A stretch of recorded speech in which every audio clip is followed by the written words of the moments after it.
ngasi wari sikraba matungda duty tawbata natana promotion amasung suti phangba army gi asengba wari ama tahange Ramesh ko bunpa Indian Army join tawba kuidri mahakna mahaki anawba posting gi sikkim da train tongduna gengtok ta satni mahakna ui thangnabada leba train adu sit amada sipai mayam ama laglaga khurumbaga satkiba hairiba sit adudadi ihang hangi kanamata leba ude adubu sit adugi makada break ani khaklai kari tawribano haibadu khantharudana adumak Ramesh tumthakre numidang athingbada magi mikap tholakpadadi amambadudha mahakna army gi uniform setpa nupa ama khakui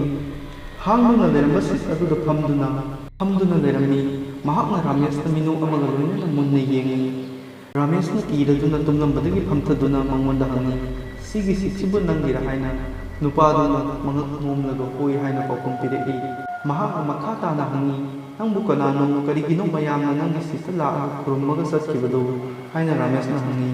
wafam asidadi nupaduna paupum amata pirakte amuka hana Ramesh na su hangi nupaduna momo noklaga paupum amata pirakte Ramesh na ngawidana siji hairaga amuk tumba themi ngayhak tumtharuraba matungda mikap tholakpadadi yengbadadi phamduna leramba ngasagi nupado amuk leramdre Ramesh singnaba amaga loinana sittuda munna yengduna leire ayuk nonganbada army gi uniform setpa nupa khara laaga sitki makhada leiriba bag adu pudun satki Ramesh na khangmangbadagi manakta leiriba officer amada hangbadadi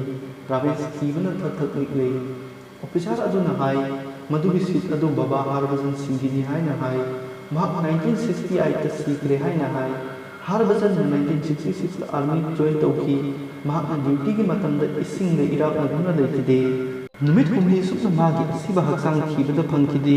nomo numida ama magi marki mangda laga magi haksang kai da bani haibadu taklamki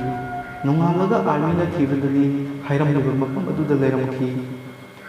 numis sidigi makha tana Harbhajan Singhna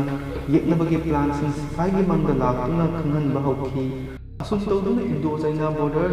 sahi yangkhai gi mathakta duty tawduna lei hainaba lei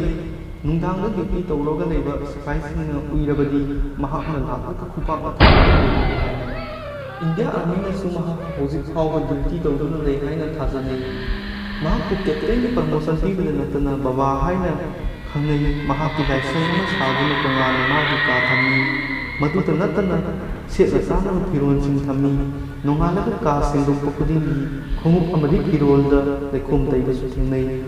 masita natana sahi khudingi mabu suti oina tha ani pi aduga magi posai mayumda thili wari se hit taraba matunda Ramesh na ihan hanna posting join tawraba matunda baba Harbhajan gi mandir chatruna lai